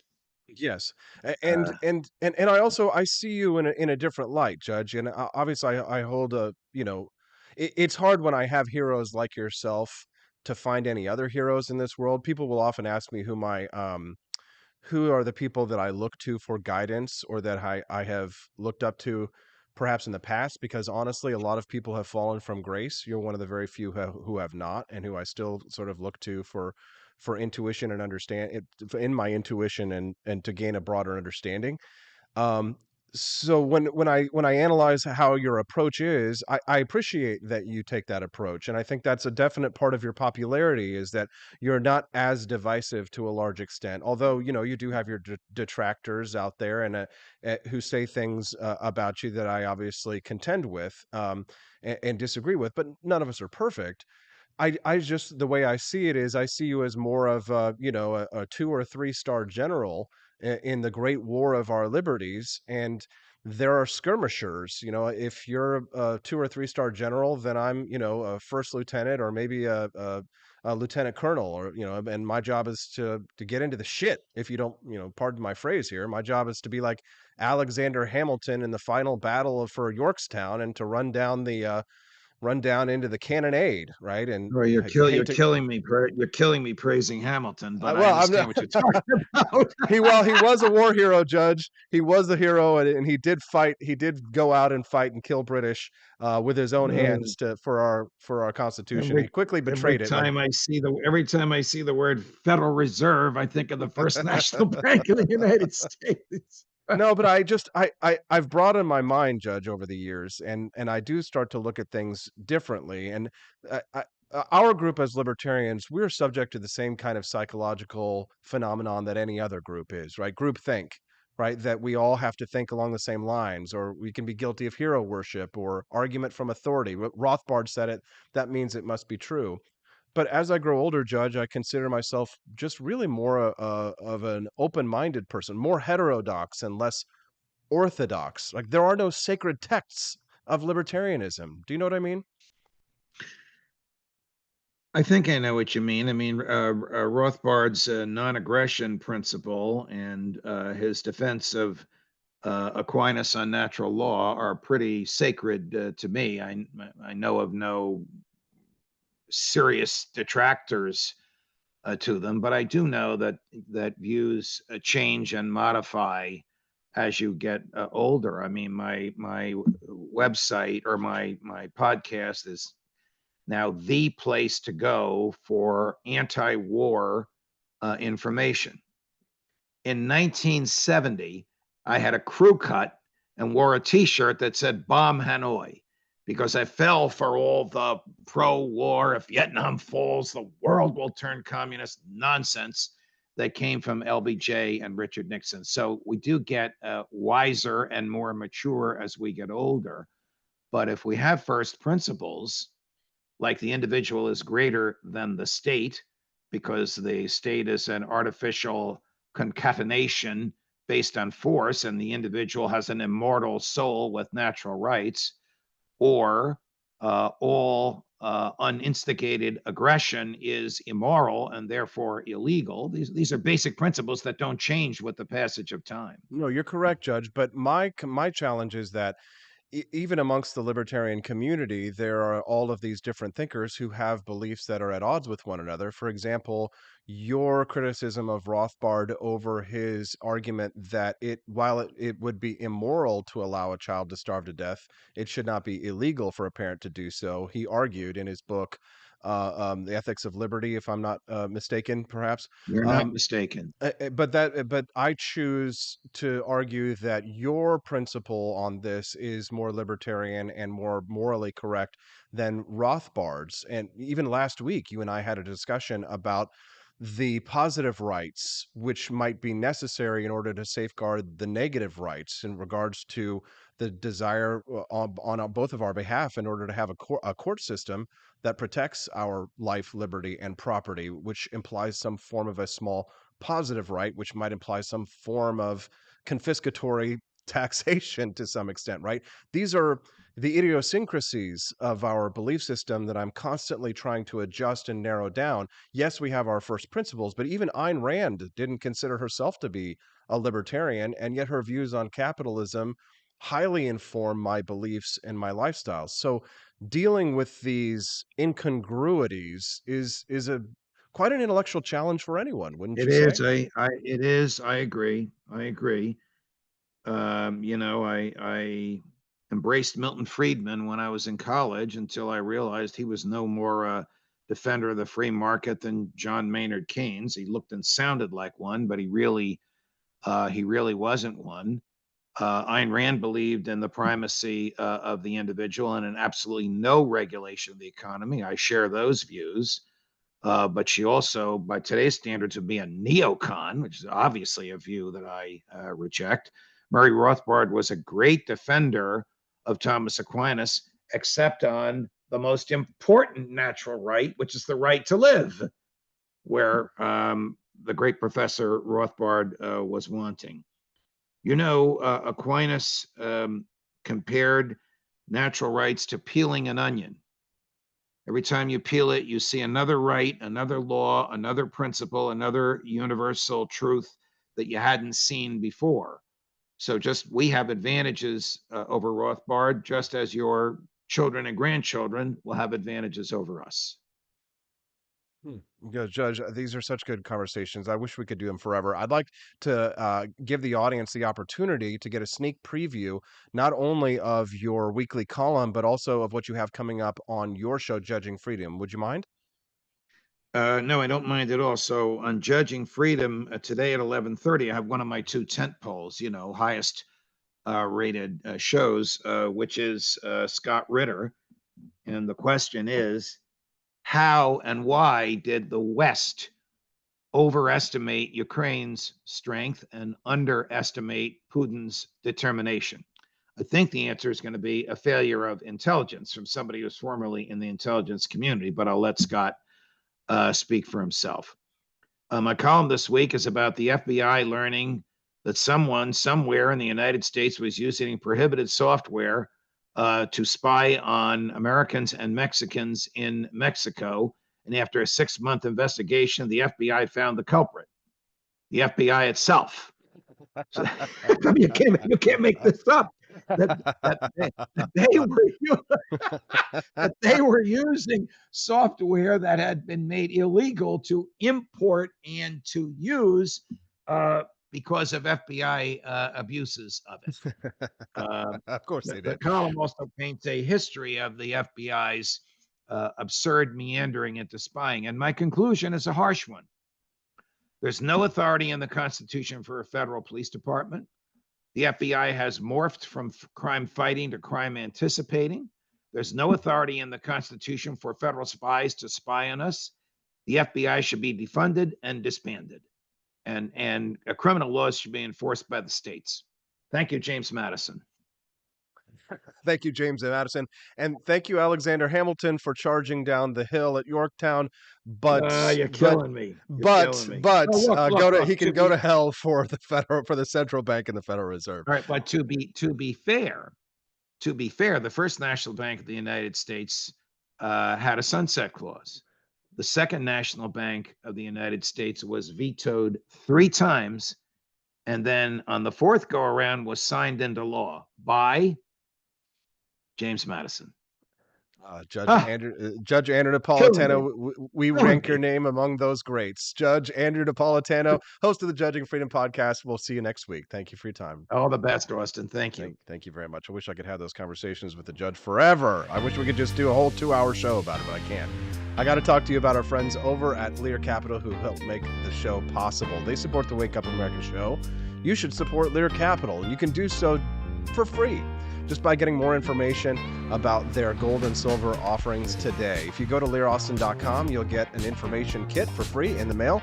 They'll send you one today. Just head over to learaustin.com, find out more about how to safeguard your financial future. When I see the amount of credit card debt that people have out there and how many people are withdrawing money from their 401ks, that is a bad sign for the future of the U.S. economy. And one strong, solid investment has always been gold. And if you buy gold today from Lear Capital, they'll give you an ounce of silver for every ounce of gold that you buy for free. It's a great deal. You got to call them today to find out more, though. Here's what I'd like to ask you to do. Write this number down, 1-800-885-2175.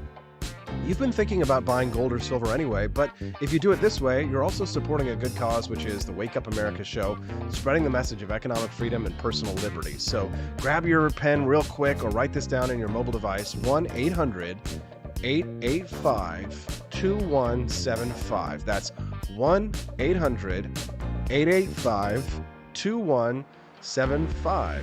Ice cream, yum, yum. All right, we're going to go take a quick little commercial break, and I'm going to go to the potty.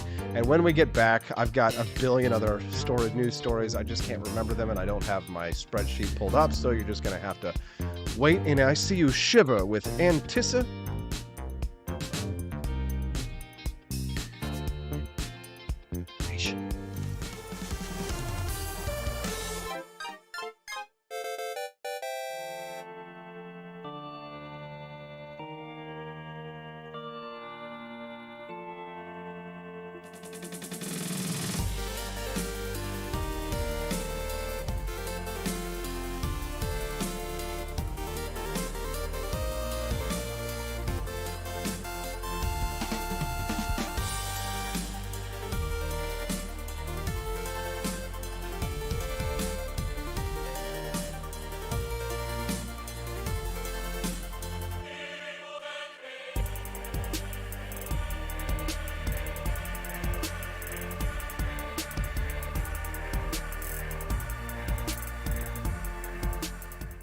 It was 1946. A battle was fought, not overseas, but right here on American soil. The Battle of Athens, an intense struggle against election fraud and for the rights promised by our founding fathers. Driven by the Second Amendment, ordinary citizens stood tall and fought back. Help us expose this momentous battle of integrity and bravery. Your support can make a difference. Visit givesendgo.com/bleedamerican and pledge your support, because we believe in the power of truth, the strength of unity, and the spirit of we the people. Let us not forget, we bleed American.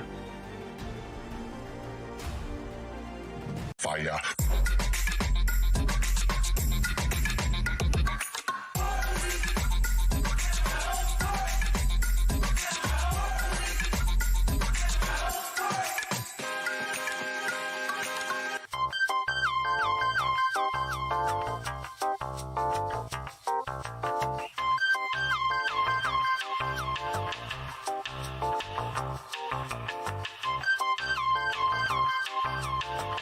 Hello, this is Barack Obama, and let me tell you why Austin Peterson stinks, and you should never pay attention to anything that he has to say. First of all, he's a libertarian, and we all know libertarians are idiots.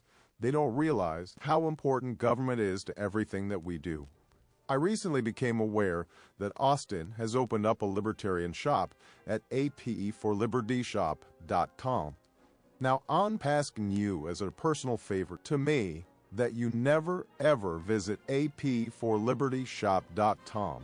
With all of the great Liberty merchandise there, the last thing that we need to do is to get people spreading this message around the country, because then they might start thinking that they don't need government. And that's the last thing that good Democrats like us want. So if you love democracy, like me, and hate freedom, then don't visit AP for Liberty Shop. Like I said, whatever you do, do not visit aporlibertyshop.com. I'm Barack Obama, and I approve this message.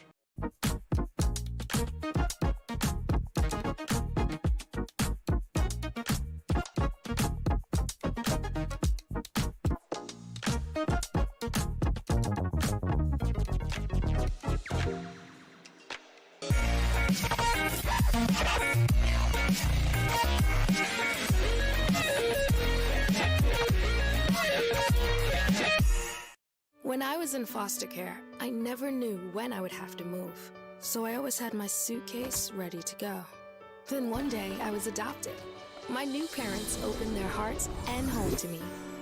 My parents cook my favorite breakfast for me every morning. My parents take me on trips I never thought I would go on. They gave me a home and an even better reason to use that suitcase. My parents aren't perfect, but they're perfect for me. I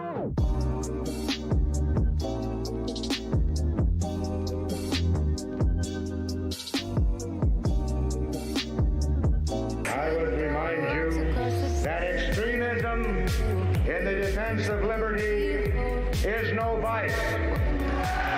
It is better to settle these matters in the courts than on the streets, and new laws are needed at every level. But law alone cannot make men see right.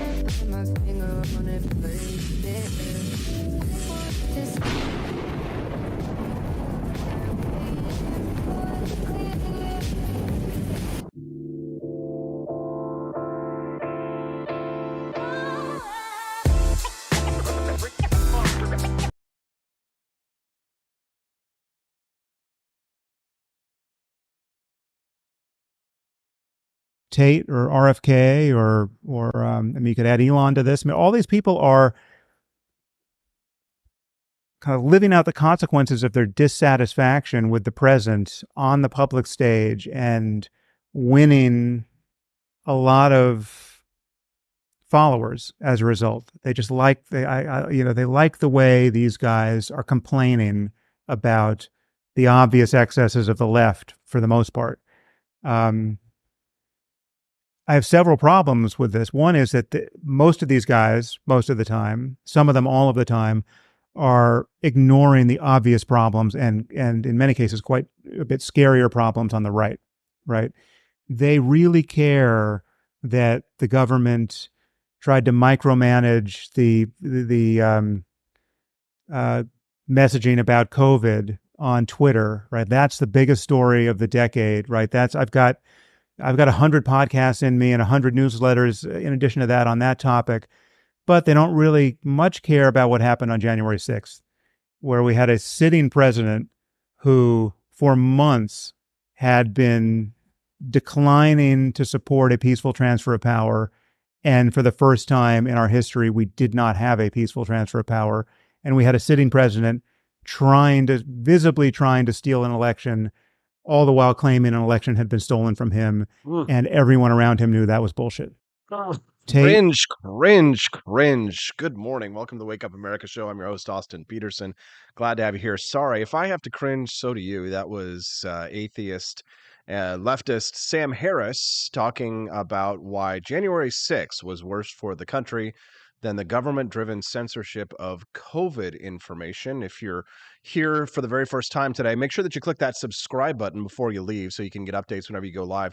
We're hearing that Rumble is not doing so well today or yesterday. I'm not entirely sure why. So don't forget, you can always watch us over on YouTube while they allow us to be on YouTube. And believe me, the strikes and the checks and the restricted advertising and all that stuff has started to pile up in the back end of our YouTube channel there. So definitely want to try and support us the best you can with whatever social network will allow us. Typically, we do have the stream over at wakeupamericashow.com as well, although I have been having some technical challenges with that. We will be talking about that a little bit later. Sam Harris went from a highly regarded mind to an absolute Trump derangement syndrome shit show. Can I get an amen? Will Run Riot. You're the man. Hey, Will, I've been seeing your name and face pop up more these days, and then I think I saw you on Twitter. You're from Missouri, right? By the way, if you're free this weekend and you are in Missouri and you want to hang out with us all, the whole Cantina crew is doing a big get-together this weekend. We got Quest Fanning flying in from New York City, Joni Rankin coming in. It's going to be awesome. Me and Steffi are going to be there hanging out with y'all down in Steelville, Missouri. So, Will, if you're a Missouri boy and you want to come hang out and do a little canoe trip with us this weekend, you better reserve your canoe, though, FYI, because they do run out and it's, final days of summer, people trying to get their canoe trips in. Sam Harris, delusional insanity. It's so sad. So sad. Joni Rankin saying, who was that guy? This is a man who, when I really started to my intellectual journey in my early days of politics, even really before I was sort of getting into politics, I read Sam Harris's Letter to a Christian Nation. I had my doubts about organized religion and claims made by people about the supernatural. I'd had these doubts nearly all my life, but they were exacerbated, of course, when my mother passed away, because I started to come into contact with questions of Epicurus's riddle and the ethics of secular humanism, which I strongly identified with and do identify to a large degree. Although, of course, I do note that there are in the atheist and agnostic and skeptic community, which is I like to call them the skeptic community, there are a large contingent of Marxists, leftists, socialists, communists, and they take those beliefs, those claims on faith just as much as people make claims of their own organized religion. Marxism, to a large extent, is an organized religion. Fascism or National Socialism is an organized religion. If you asked any intellectual fascist, of which there are very few, but there are many, and they do write books, of which there are few, and of those few who do write books, when you read their works, they do call themselves a socialism, and they do use all of the tenets of a religion in order to describe their belief system, right? Ascendance to a higher plane, right? A belief in a heaven to a large extent. But Sam Harris was someone who I thought was a respectable intellectual. I'm not alone in thinking that. Christopher, who was his name? Christopher, he was, as I'm getting older, I'm losing my memory these days. Christopher Hitchens was also another major figure who I was very turned on to the ideas of the Enlightenment by, but he never lived to see a fall from grace in my mind, although he started off as a Marxist and a communist as a young man, and then he really did become more of a liberal in the classical sense to a large degree as he got older and saw the failures of government and the inability of government to solve people's problems. And Christopher Hitchens would sometimes show up at parties in Washington, D.C. for Reason Magazine. You can see him photographed at many of those parties, which, of course, if you know anything about Reason Magazine, that is sort of the magazine, the official, not unofficial magazine for libertarians. But a lot of libertarians think they've fallen off in recent years, but I won't debate that. There's a lot of people I like over at Reason, like Brian Doherty and JD Tuchili and many others. So there's no need to start a subscribe about that. RVolt24 says, I subscribe to Pascal's Wager. Look into it. I have actually, and I think Pascal's Wager is actually one of the easier, what do you call it? Idioms, or it's riddles. Pascal's Wager, is it a riddle? What are some of the criticisms of Pascal's Wager? I don't have them all memorized at the moment, so I use the internet to help supplicant them. Yes, the multiple gods problem. So Pascal's wager, for those who don't know, is a philosophical argument for believing in God.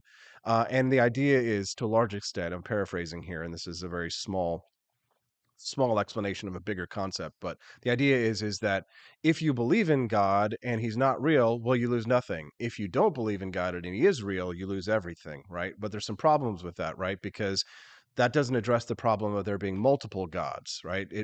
It's unclear which god you're supposed to bet on, right? You might as well bet on God, right? But the problem is, which one do you bet on, right? You're like, well, bet on mine, but everybody's has an equal claim to in that sense, right? Well, mine is the highest.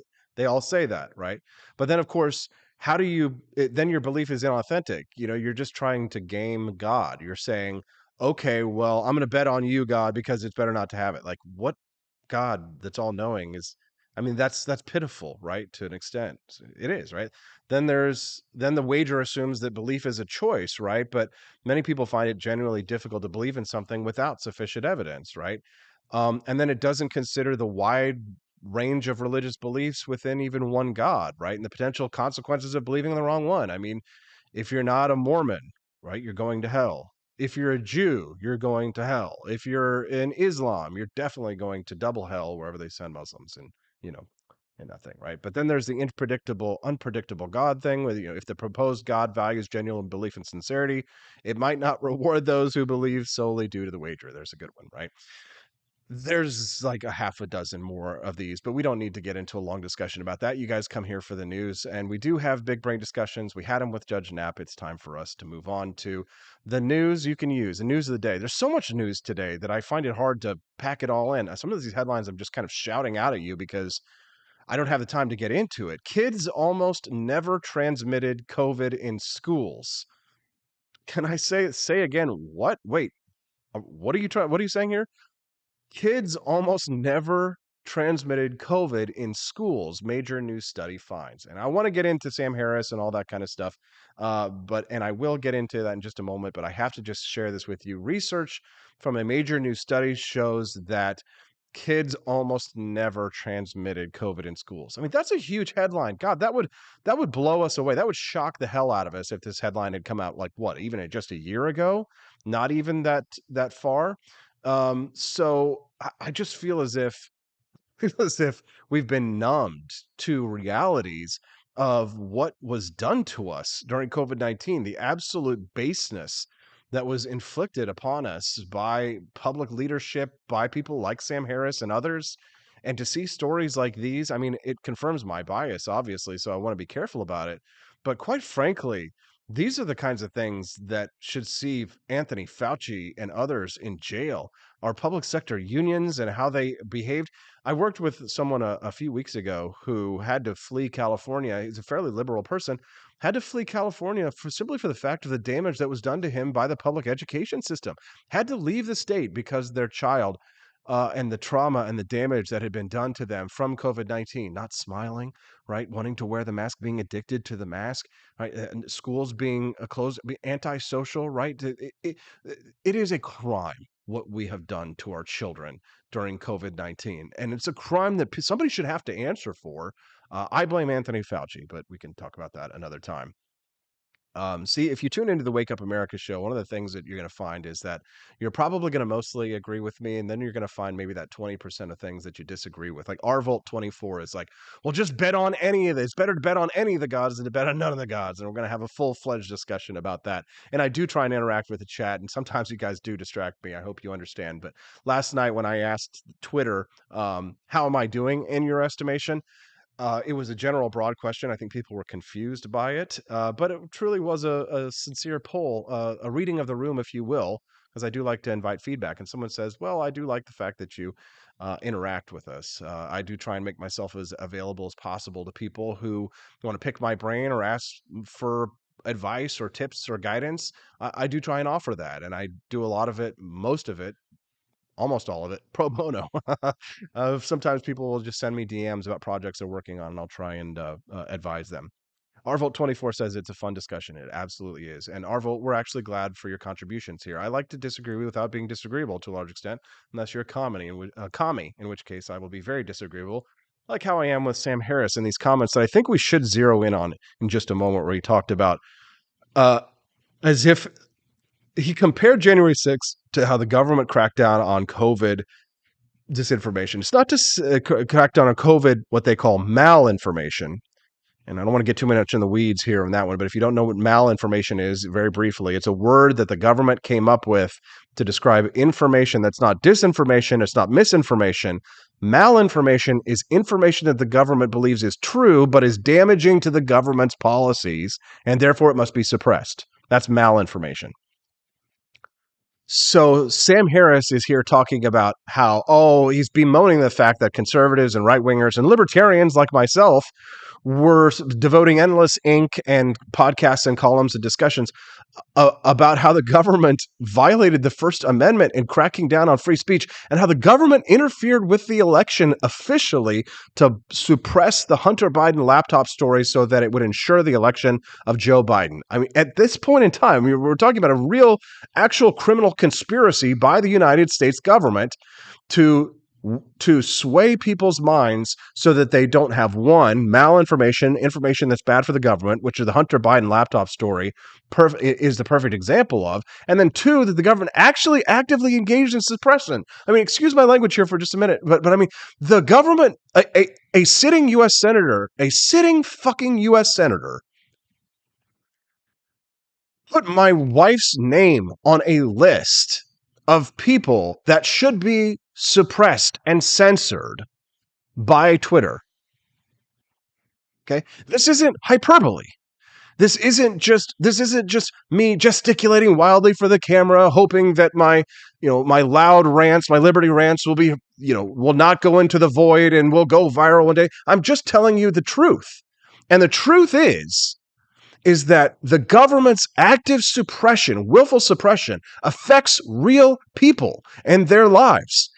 It would be one thing if me, who paints has a big target on my back, right, with a big arrow sign that says "Kick me if you're a Fed," right, inviting every opportunity for the IRS, the ATF, the DEA, the FDA, the USDA, and the local Missouri River Regional Library even to come after me after I posted yesterday about the tax hike that I voted against. And I've got my two friends, one who works in the Missouri River Regional Library, who I respect and love very much, but who probably hate my guts. And I didn't even have to post that yesterday. I could have just kept my mouth shut about the fact that I voted against the tax increase.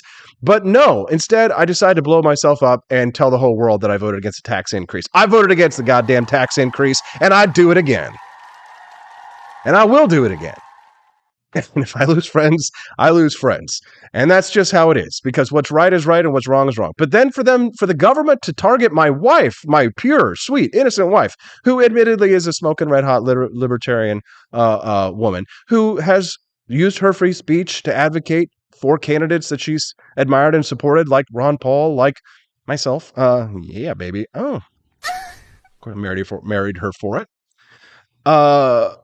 But to come after her, who is mostly, I will say largely a non-combatant, right? Stephanie is largely a non-combatant. She posts one tweet in support of Eric Brakey in Maine, who's running for the U.S. Senate, and his opponent, a sitting federal senator, Angus King, puts her name on a list, hands it over to Twitter, and says, this person is an out-of-state troll. You should silence them. What is this? North Korea? Do we live in fucking China?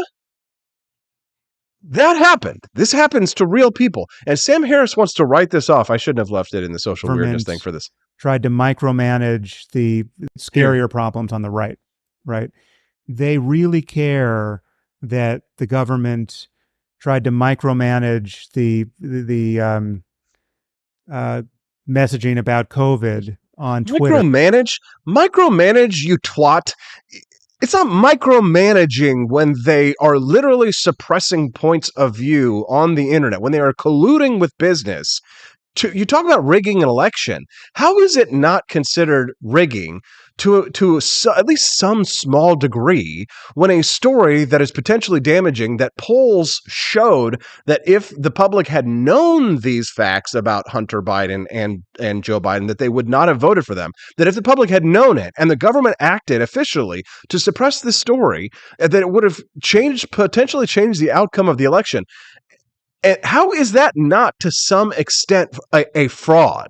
A voter fraud, a fraud that is certainly it is a fraud that was perpetrated against the American people. Am I making any sense here? Am I screaming into the void? Is anybody out there? Is anybody watching? Drop some super chats if so. I saw that we did already have that, and I want to say thank you to our friends Joni Rankin and Studio 314. It's people like you that keep me getting my ass up early in the morning at 4:30 a.m. And I can tell you, some mornings it's fucking hard. And yesterday I was frustrated all day because, I want to see more growth, right? I want my business to grow. And God, I probably just need to take a few days off. I need to go spend some time out in the sun. I need to get some exercise and some fresh air.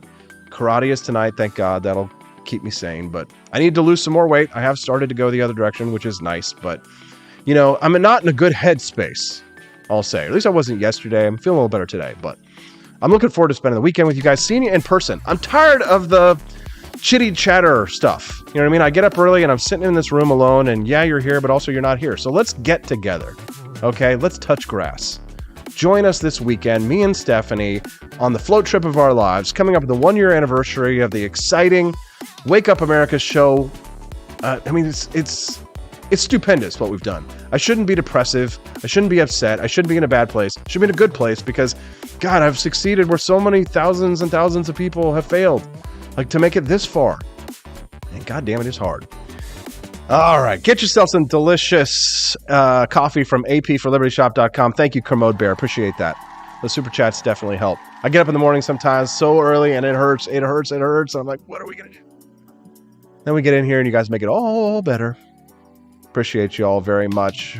If you can't make it here this year, let's hope for a 2nd-year anniversary. We want to just keep it going. Wake Up America show. By that time, we'll have a documentary out, right? We'll have taken a big step in the direction of making more feature films. You can be a part of that today. If you drop a super chat, make a donation, or buy yourself some delicious coffee, founding flavors at apforlibertyshop.com. Or if you want to buy some gold and silver, you can do so from our friends at Lear Capital at learaustin.com. Looking forward to seeing you all here for you, AP. I can tell you're in a tough space lately. My biggest respect and love for what you do. Sarah, you are loved as well, and we embrace you as part of this community. A very small, tight-knit band. We call ourselves the Cantina Crew. And we'll see you this weekend. But I'll be here tomorrow morning, and then Friday with Stephanie. Love you guys. Peace out. See you tomorrow on the Wake Up America show at wakeupAmericaShow.com.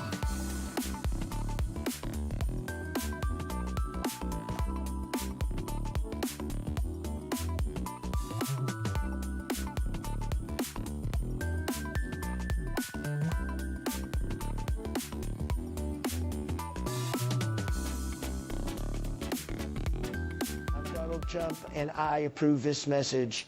Believe me, Austin Peterson is the best. He's got the greatest Wake Up America show I've ever seen. Whenever I tune in the mornings and watch the live stream, let me tell you, he has got the absolute best content. I love his guests. It's just a total blast to watch, and I highly endorse and recommend the Wake Up America show. It's terrific, believe me. Hello, my name is Kelvin. Welcome to Frenchy Bush. This is my Dee-Dee's website, and I've decided to speak to you with my real voice for the first time ever to tell you about how cool Frenchy Bush is. But I've decided that this is the perfect opportunity to share with you. Frenchy Bush is a good website. You should follow us on socials. If you like Frenchies or any kind of bulldogs, me and my new brother George are going to try to make your life more fun. Hello, I'm I'm George. My neck isn't really thick yet, but it will be. We are so glad you're here. Please ignore my floating eyeball. It helps me spot predators who might be approaching from the sides. Dee Dee made Frenchy bullshit to review things that he uses on me and my brother to tell you if it's good or bullshit. Take this collar, for example. Dee Dee really likes it. Dee Dee said it's really handy because us Frenchies got thick necks. Need something really tough. People think Frenchies are little, but if you look at us from below, you can see we are really pretty buff. Beefcake. Yes. Look at my creamy thighs and chest. Yes. You like that? Big brother, please focus. Frenchy bullshit. Please follow us for more great content and read the Frenchy bullshit blog for more fun and cool stuff.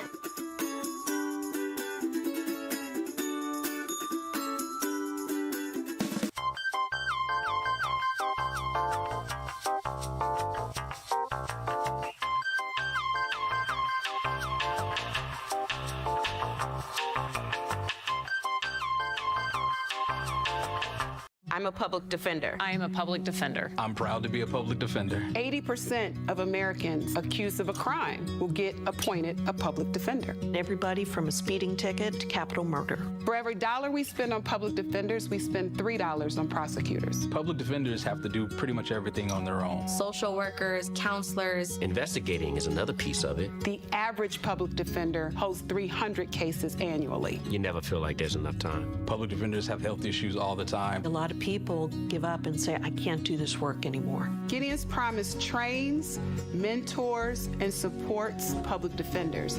There are a lot of people who say that they would not still be public defenders, but for Gideon's Promise. It's fueled me to continue on in this fight. Gideon's Promise has changed the face of public defense. People see us as troublemakers. Good trouble only. We don't make it easy. It should not be easy to take away someone's liberty.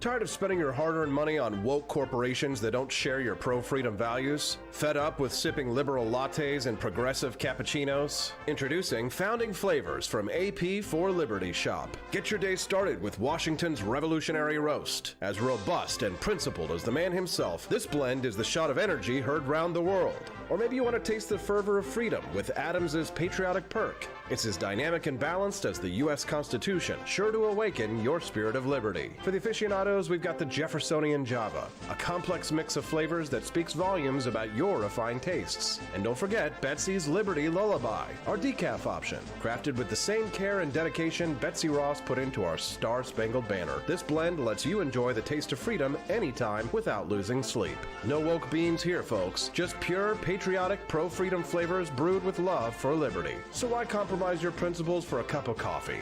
Stand up for your values, perk up your patriotism, and start your day the American way. Get your Founding Flavors at apforlibertyshop.com.